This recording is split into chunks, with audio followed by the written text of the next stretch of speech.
Alright.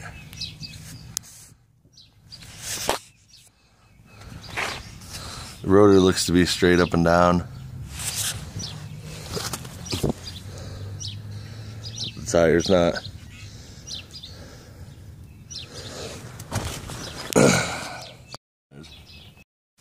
That part right there because of the blowout. And it just makes the tire lean into it. That's in the spot where it's supposed to be.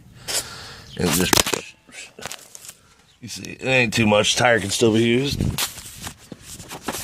I jacked it up and I noticed that this ball joint right here, pretty fucking loose, but then look at this CV axle. That's fucking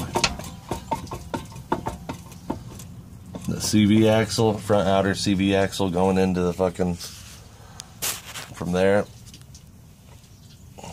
to here, and then inside the hub.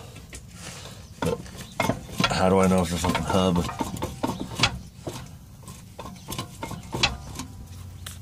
Let's see if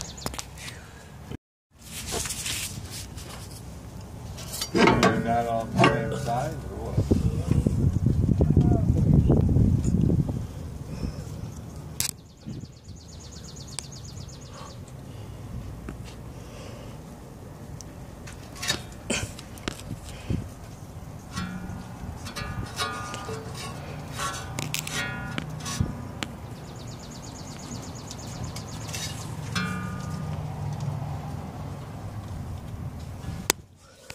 let's see if that picture I took does anything.